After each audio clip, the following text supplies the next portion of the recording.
Good morning. This is Angela with Parker's Permaculture.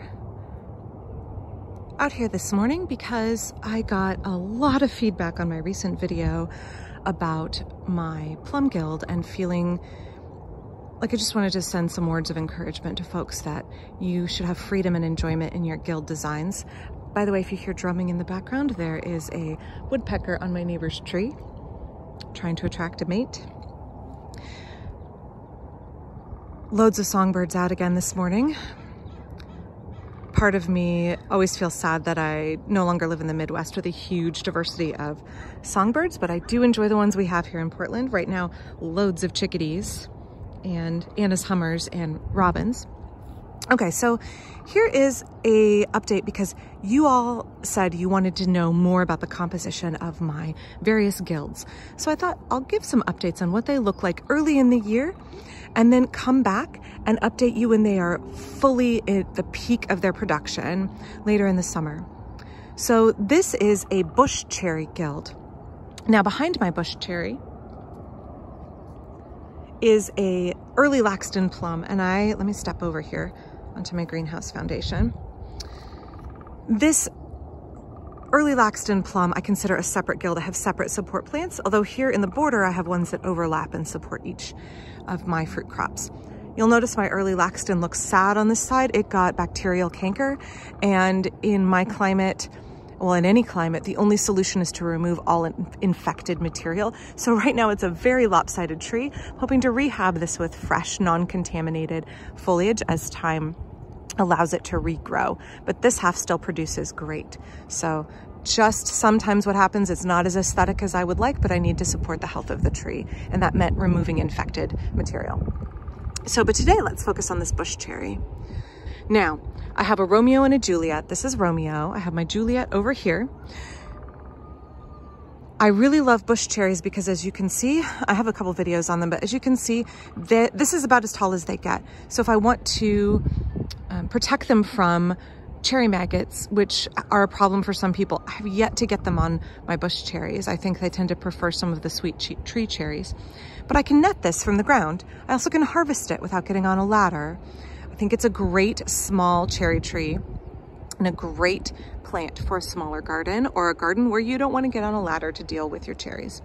And it's just easier to handle. And as you can see, produces gangbuster tons and tons and tons and tons of cherries.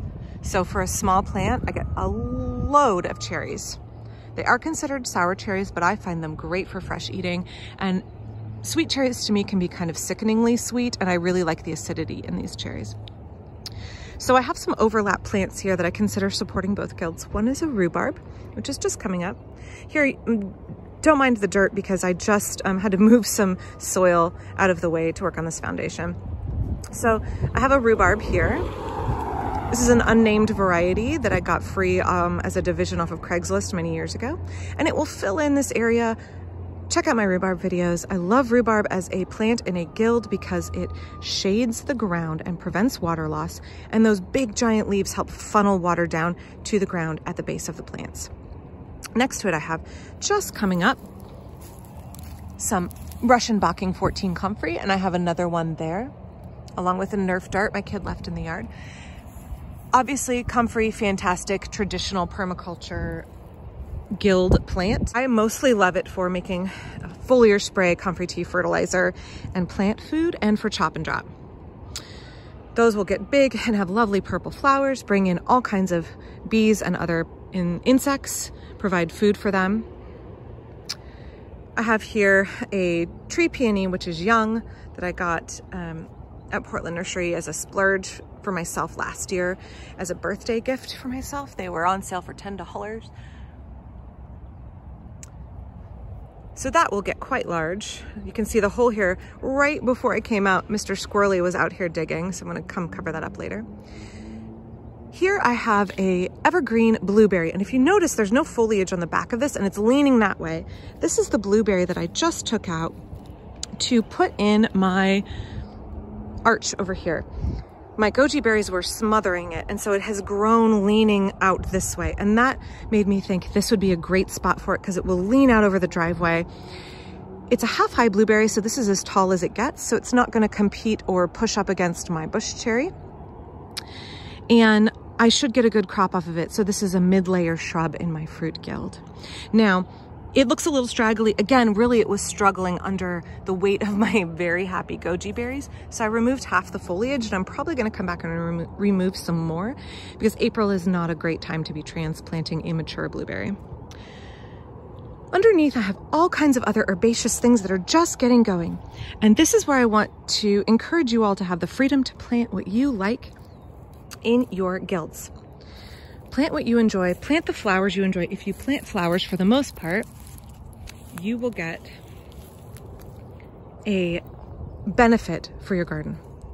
There are a few exceptions that are flowering plants that are obviously going to be invasive or are wind pollinated and don't really benefit pollinators, but for the most part, when you're looking at flowering plants, you're going to be helping pollinators.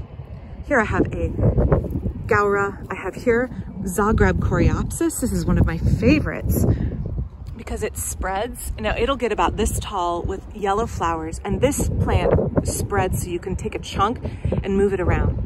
Now don't be discouraged if when you're starting in your permaculture garden or your cottage garden, you only have the budget to buy small starts. That's okay. That's how I work too. I either start it from seed or I buy one start, and I'm very patient. And I'm okay with having empty ground space here and being patient, and as this grows, dividing it and spreading it out so it becomes a swath. It's okay, I have that mulch to protect the ground right now. Now, over here I have a David Austin rose that has lovely pink flowers that are relatively open and therefore allow bees to get in and pollinate. The super ruffled roses are not great pollinator attractors, but I do love my roses. I'm up here by the street. I want to provide visual interest. So any of these flowering plants you enjoy, this gaura will be lovely big pink blossoms. It'll get quite tall. Now, this is one of my favorite companion plants for a permaculture guild, and it is just beginning to germinate, and that is Baptisia australis. Now Baptisia needs full sun. So you notice the sun comes in this way. So I have planted it at the front of my guild so my cherry doesn't shade it, so that it can thrive. Fixes nitrogen, bumblebees love it. Great plant for a permaculture guild. Hardy, I believe through zone 8, might be 9.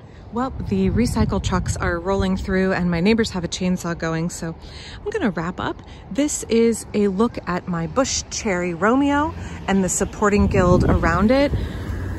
Just getting going for a lot of these herbaceous plants, so I will definitely come back and show you what it's like when they are all up. There are several other things I haven't gotten to in this guild that are still dormant. Show you what it looks like when it is full, when it is up in peak abundance. Again, you can't go wrong with guilds when you think about the basic needs of each of the support plants. Are they going to compete for size, or are they going to stagger well for size? Do they get enough sun, or is my fruit tree going to shade them too much?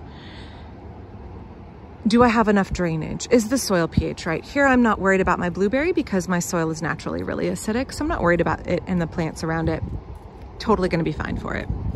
But just feel like you have that freedom to experiment, put in flowering plants you enjoy, spend some time observing and see what pollinators come in that first year. Also feel like you can have the freedom to move slowly, because Mother Nature does slow, small solutions.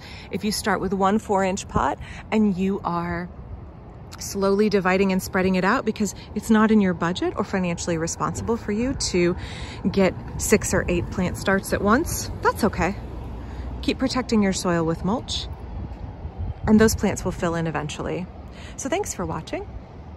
I'm gonna go in and get some cooking done.